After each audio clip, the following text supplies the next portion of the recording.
Most people think awareness makes life easier. It doesn't. It makes life realer. And real is something most people have been quietly avoiding their entire lives. There's a particular kind of loneliness that doesn't come from being alone. It comes from seeing clearly. From noticing things other people walk right past. And once you start noticing, you realize you can never quite stop. At first, you think you're just being observant. Maybe even a little too cynical. But then more time passes. And you understand, you're not becoming cynical. You're becoming awake. And those two things feel identical from the inside, until they don't. Most people live their entire lives on the surface of things. Not because they're shallow, but because the surface is comfortable. It's agreed upon. It's the version of reality everyone around you is quietly committed to maintaining. You see someone smile and you call it happiness. You see someone speak with confidence and you call it knowing. You see someone give and you call it love. And sometimes those things are exactly what they appear to be. But sometimes, they're not. The more you've sat with yourself, the more you've learned to feel the difference between what's real and what's performed, the more you begin to sense when something doesn't quite match. That quiet, almost uncomfortable noticing. That's where it begins. There's something that happens when you've spent enough time in real silence. Not the absence of sound, but the kind of inner silence most people spend their whole lives running from. You stop being able to fool yourself as easily. And once that happens, you stop being as easily fooled by others. Not because you become suspicious of everyone, but because you develop a kind of inner calibration. Like a tuning fork that's been struck so many times, it can now detect even the faintest vibration of something that isn't quite true. And here's the part no one tells you. Awareness is not comfortable. Not at first. Maybe not ever, completely. When you start seeing through the performance most of social life is built on, you don't immediately feel wise. You feel strange. Out of step. Like you're half listening to the words and half listening to everything underneath the words. You watch someone explain themselves and you sense, gently, almost reluctantly, that what they're saying and what's actually happening are not the same thing. And you say nothing. Not because you're superior, but because you understand, now, that most people are not ready to have their surface disturbed. And more than that, you remember when you weren't either. We were all, at some point, completely convinced that our version of things was the whole of things.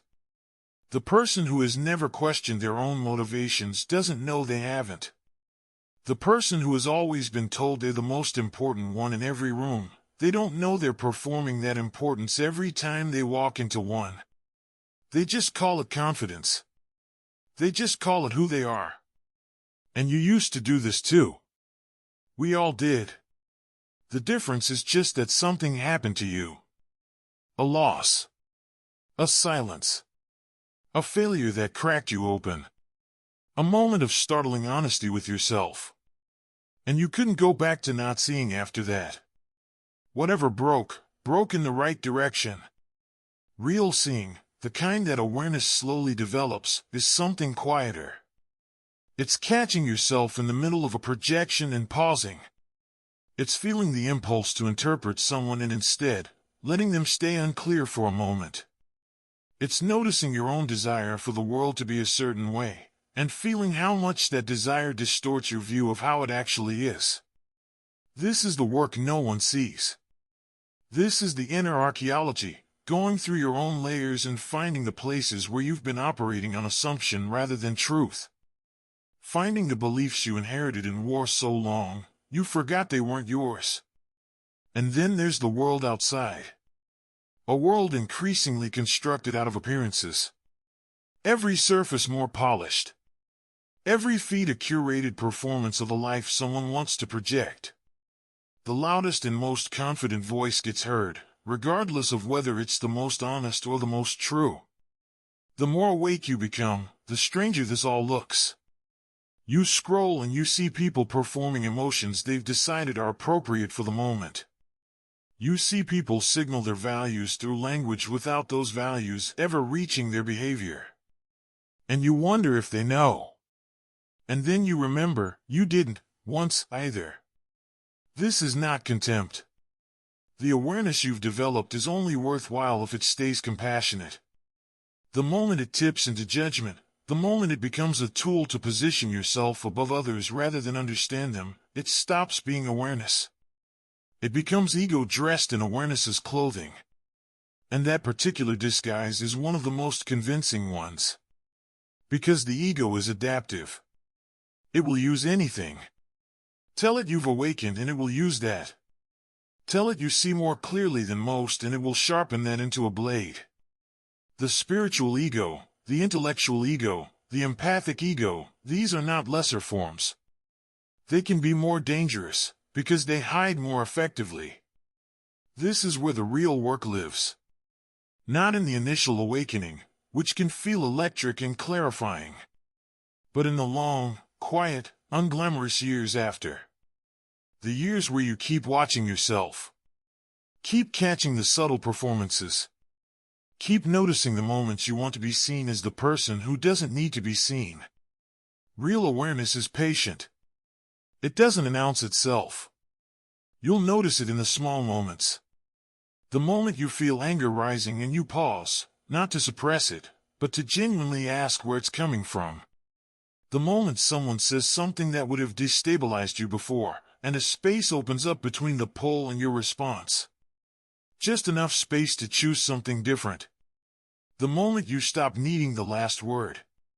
Not because you've decided silence is superior, but because you genuinely feel, in your body, that the argument isn't where anything real gets resolved. There is a kind of peace available on the other side of all this. Not the peace of having figured everything out, but the peace of having stopped needing things to be other than they are.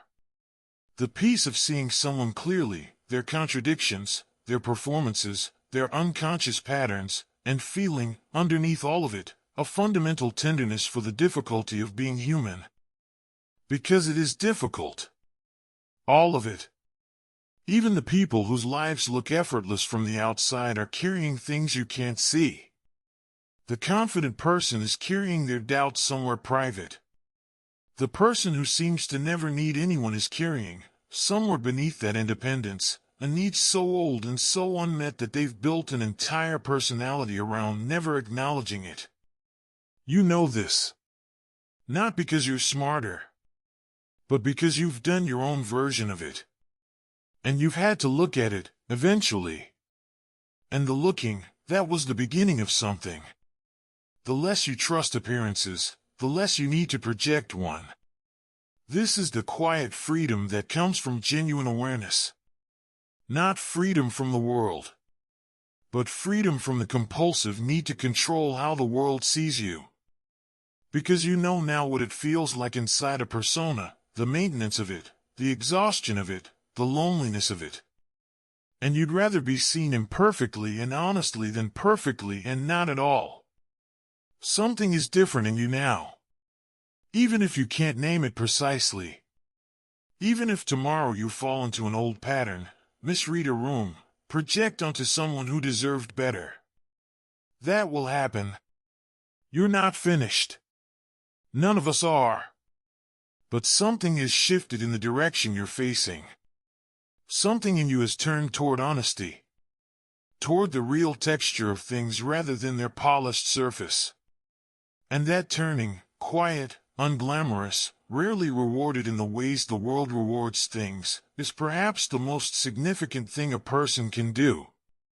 Not to become better than others. Not to see more than others. But to stop deceiving yourself.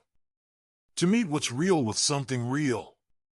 To live, as much as possible, beneath everything that only appears to be true. That world is quieter. And stranger. And far more alive than it looks. If something in this felt familiar, if some part of you recognized what was being described, that recognition itself is worth sitting with. Not analyzing. Not explaining to someone else. Just sitting with. Because the fact that you felt it means something and you already knows it's true. And that quiet knowing, that's not nothing. That's actually everything. If this reached something in you, share it with one person who you think is ready to hear it. Not to teach them. Just to offer them what was just offered to you.